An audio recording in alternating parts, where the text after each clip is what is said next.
एक छोटा सा एडिशन और कर रहा हूँ कि जब मैं एको का जिक्र कर रहा था तो मैं मुझसे रह गई कुछ बातें। एको के साथ साथ हम लोग डॉपलर भी करते हैं और कलर डॉपलर भी करते हैं और टिश्यू डॉपलर भी करते हैं। तो इन सब चीज़ों से हमको ये भी पता चलता है कि भाई हार्ट फेलियर की वजह क्या है। जैसे मान लीजिए मैंने कहा था कि हार्ट फेलियर की वजह हार्ट की वैल्व की ख़राबी होती है, वाल्व सिकुड़ा हुआ हो सकता है, वाल्व लीक कर रहा होता है। तो अगर ऐसा है तो फिर उसको सर्जरी से ठीक करने से हार्ट फेलियर कम हो जाएगा, फ़ायदा मिलेगा आपको। तो हार्ट फेलियर की वजह भी पता लगती है। तो एक तो वाल्व का पता चल जाता है कि वाल्व सिकुड़ा है या लीक कर रहा है, तो उसको ऑपरेट करेंगे। फिर कुछ ऐसे मेजरमेंट होते हैं हार्ट में जिसको देख के हम लोग ये तय करते हैं कि भाई किस स्टेज पे वाल्व को बदलना है। ऐसा नहीं कि हर वाल्व जो लीक कर रहा है या सिकुड़ा है उसको बदल डालिए, क्योंकि बदलने में कॉस्ट भी आती है, ख़तरा भी होता है, ऑपरेशन का जो छोटा मोटा रिस्क है उसको भी लेना पड़ता है। तो बेसिकली ये डिसीजन हमको लेना पड़ता है कि अब वक्त आ गया है कि हम उसको ठीक करें, रिप्लेस करें।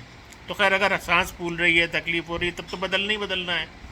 लेकिन अक्सर ऐसा होता है कि तकलीफ़ नहीं होती है और हम जब इको करते हैं तो देखते हैं कि तो वाल्व ख़राब है।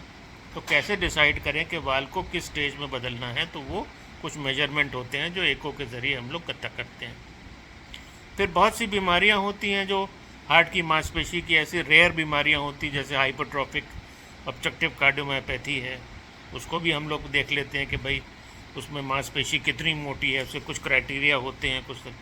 तो बहुत सी चीज़ें ऐसी होती हैं जो हम एको के ज़रिए पता कर लेते हैं। दिल की झिल्ली पे पानी है, जिसको हम लोग कहते हैं कि भाई एफ्यूजन है, पेरिकार्डियल एफ्यूजन है। उसमें तो इतनी सांस नहीं फूलती है, लेकिन अगर उस पर झिल्ली में फाइब्रोसिस हो गई है या उसने हार्ट को कस के पकड़ लिया है, जिसको हम लोग कहते हैं कंस्ट्रिक्टिव पेरिकार्डाइटिस, तो फिर हार्ट फेलियर के सिम्टम्स आ जाते हैं।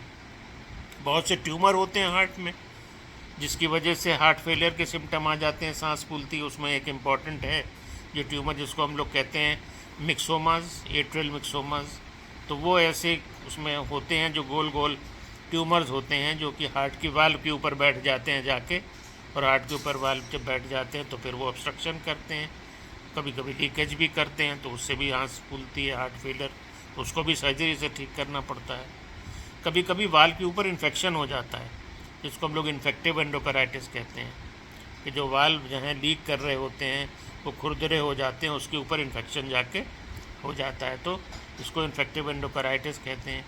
तो जब एंडोकाराइटिस हो जाएगी, इन्फेक्शन हो जाएगा वाल्व पे, तो सडनली उसका लीकेज एकदम से बढ़ जाता है और सडनली पेशेंट को हार्ट फेलियर के सिम्टम्स आना शुरू हो जाते हैं। तो उसको भी हम लोग जो है उसको सर्जरी से ठीक करते हैं।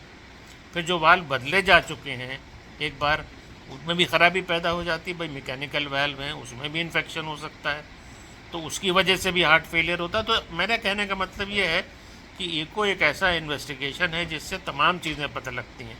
सिर्फ क्लासिफिकेशन ही नहीं है कि हार्ट फेलियर रिड्यूस एजेक्शन फ्रैक्शन है या प्रिजर्व एजेक्शन फ्रैक्शन है या मिड रेंज एजेक्शन फ्रैक्शन है, बल्कि वजह क्या है हार्ट की। मान लीजिए हार्ट अटैक हो चुका है उसको, तो मालूम हो जाता है कि कौन सा हिस्सा हार्ट का कमज़ोर है, कौन सा हिस्सा जो है वो काम नहीं कर रहा है जिसकी वजह से हार्ट। तो ये तमाम सारी इन्फॉर्मेशन कि भाई हार्ट फेलियर की वजह क्या है, वाल्व की ख़राबी है, हार्ट अटैक की वजह से है, मांसपेशी की प्राइमरी डिफेक्ट है, कुछ ख़ास मसल होती हैं जैसे सार्कोइडोसिस होती है। तो मैं सारी चीज़ें आपको कार्डियोलॉजी नहीं पढ़ा सकता हूँ पूरी, लेकिन सिर्फ ये बताना चाह रहा हूँ कि हम लोग इको से बहुत सारी इन्फॉर्मेशन ले सकते हैं। तो ये एक ऐसा टेस्ट है जो हर जगह ज़रूर होना चाहिए, हर सेंटर पे होना चाहिए, और कई कई मशीनें हो चुकी चाहिए, क्योंकि वो लोड होता है, बहुत लोड होता है। तो हमारे यहाँ कार्डियोलॉजी डिपार्टमेंट में जब मैं था मेडिकल कॉलेज के जीएमसी में, तो वहाँ तो 6 7 8 मशीनें थी हर जगह, हर वार्ड में एक हम लोगों ने रखी हुई थी, ओपीडी में भी रखी थी, प्राइवेट सेक्टर में भी होती हैं। हमारे यहाँ भी 2 मशीनें हैं, कुछ वार्ड में चलती हैं। यहाँ भी डिवाइन अस्पताल में भी कई मशीनें हैं, कुछ वार्ड में हैं, कुछ ओपीडी में हैं। तो ये एक बहुत इम्पॉर्टेंट इन्वेस्टिगेशन है जो कि बहुत कारगर साबित होता है डायग्नोसिस में और ट्रीटमेंट में। तो फिर नेक्स्ट थर्सडे को उसको बात को आगे बढ़ाएंगे। मैंने सोचा था कि इसको सप्लीमेंट कर दूं मैं आज के लेक्चर को। Okay, take care, bye bye.